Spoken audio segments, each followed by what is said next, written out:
Bismillahirrahmanirrahim. Bolehkah kita bermajlis dengan kajian yang tidak bermakna salaf tapi membawakan hadis sahih? Ya ini bertentangan.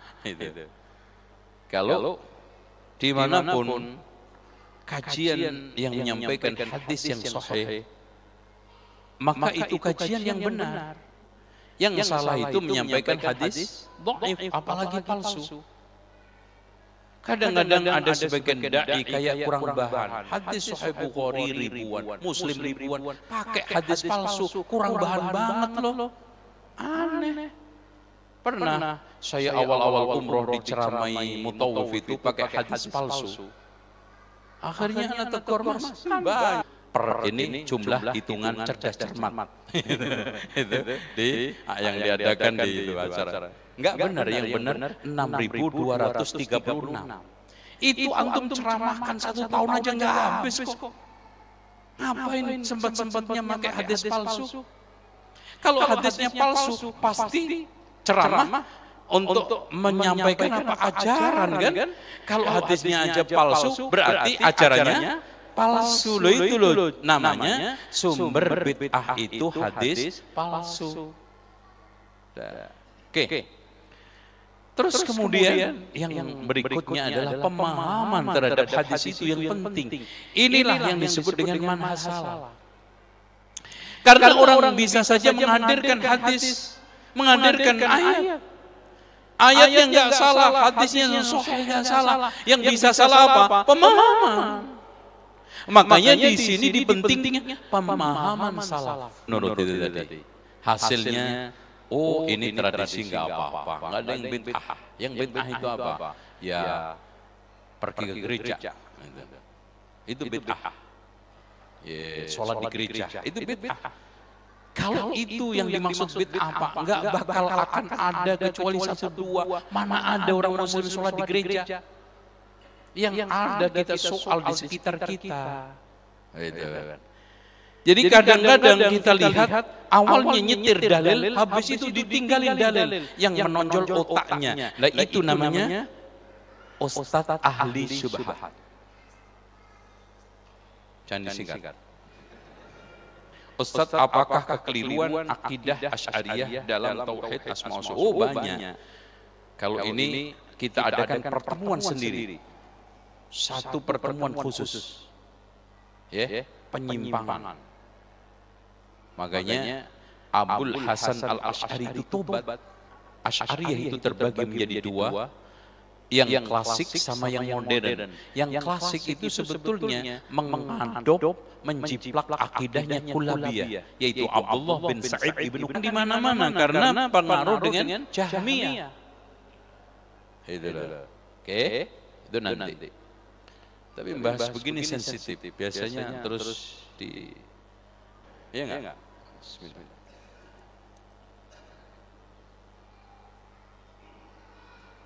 Alhamdulillah. Bismillah.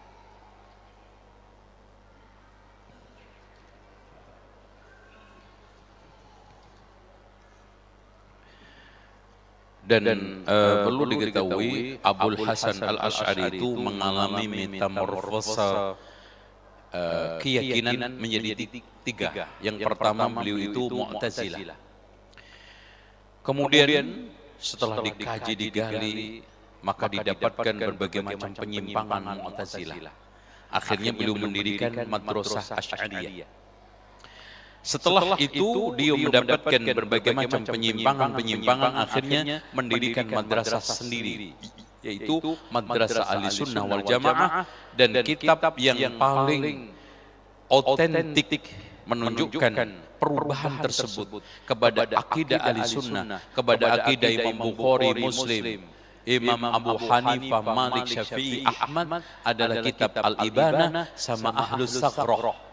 Kitab otentik yang beliau tulis setelah beliau bertaubat kepada ahli sunnati wal jamaah. Pernah ada orang yang mengatakan bahwa pendiri ahli sunnah wal jamaah itu Asy'ari. Loh, Imam Al-Asy'ari, Abul Hasan Al-Asy'ari itu lahir kapan, Mas? Wafat kapan? Wafat tahun 332. Lah sebelum dia itu apa? Imam Bukhari berarti bukan ahli sunnah. Imam Syafi'i bukan ahli sunnah. Karena ketika Imam Syafi'i itu hidup, belum ada ahli sunnah karena belum didirikan. Yo. Yang lebih parah lagi pernah ada yang mengatakan di depan saya ketika dialog sama saya, Afwan, saya tidak setuju kalau Imam Syafi'i itu diklaim sebagai salafi. Yang benar, beliau adalah Asy'ari atau Maturidi. Subhanallah Mas, mana mungkin orang belum lahir udah punya aliran diikuti oleh Imam Syafi'i. Imam Syafi'i itu wafat tahun 2004. Imam Asy'ari itu lahir wafat tahun 300. Berarti sudah punya aliran, beliau belum lahir. Coba keren enggak? Orang belum lahir udah punya aliran diikuti Imam Syafi'i. Langsung diam dia. Langsung pulang dia. Pernah. Jadi kadang-kadang dia ingin menciptakan subhat, ngapoin kita, bukan ingin cari ilmu. Contoh pernah ada orang napokin saya, dikiranya, Ustaz, mungkin enggak ya? Allah itu menciptakan batu besar sekali sampai enggak kuat ngangkat. Mungkin enggak? Ayo syukurin loh. Gitu. Akhirnya nambah. Mungkin enggak antum ngangkat batu besar sekali, kemudian ente kepruin di kepala ente.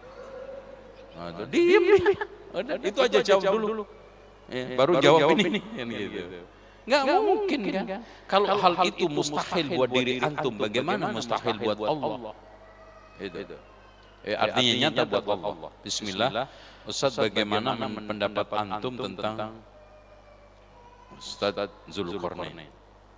Kini Pak, saya tanya sama antum, Al-Quran dan Sunnah final sebelum lahirnya fulan ini atau setelahnya? Ini sama aja tadi Pak. Dia ada, enggak ada, Islam ada enggak? Begitu aja bulat sampean. Saya tanya, dia ada atau tidak ada, kebenaran Islam itu sudah ada belum? Sudah selesai. Ngapain antum urusin?